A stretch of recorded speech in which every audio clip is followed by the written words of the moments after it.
Okay, so here we are in the bathroom. We are just about finished. We have a work light over here going because we're going to be installing some new lighting. This is the old lighting that was attached to the vanity, or the medicine cabinet and mirror that we just took down, so you can see the difference in color on the wall there. Got the vanity installed, faucets installed, it's all working. We had an issue with the old toilet, so we went ahead and placed it with a one piece. And got the shower all done. Sorry about the reflection here. Got the shower all done. Got the glass installed, got the door installed. Yep.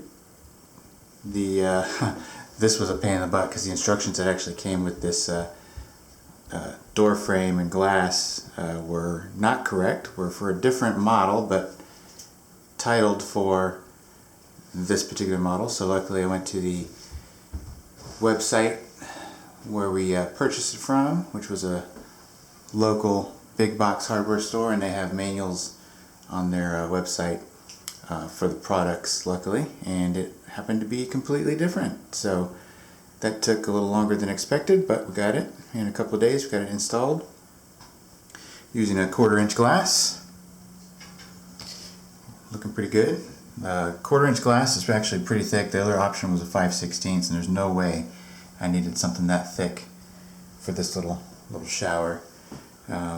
It was one of those deals where you select the framework, you select the glass size, and you select your hardware, and you can mix and match and all kinds of stuff. So that's what we went with. There's a little shelf back there that comes with the U-tile system, the enclosure system. Got that installed today. So silicone's drying there. We've got some silicone drying underneath the toilet seat here because the shims were under there for this particular toilet. It's like I said, it's a one-piece mold, so it's a little more complicated to install, and it's the dual flush. Again, the vanity, drawers, all that good stuff, some faucets, pardon the light, and like I said, waiting for the wife to figure out what she wants to do as far as the mirror and lighting.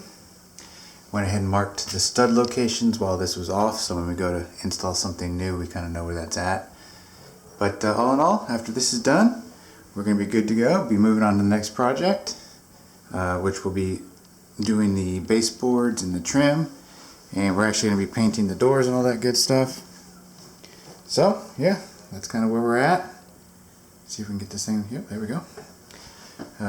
So yeah, not a bad project. Took a lot longer than expected simply because of back orders and little hiccups here and there. Some leaking. This toilet, well, not this toilet, the older toilet that we had actually leaked into the basement, so we had to replace some drop ceiling panels. Luckily they're inexpensive. Remember, your toilets do expire, so you got to think about that. I think they say 10 to 15 years you're supposed to start looking at them for leaks and cracks, and I think ours was well past that point, being that it was 20 plus years old. So anyway, this is a Glacier Bay, a Home Depot brand toilet. Ordered it online, went and got it picked up curbside. No problem so far. Alright. Yep. So, stay tuned for the next project. It'll be coming soon. On to the next.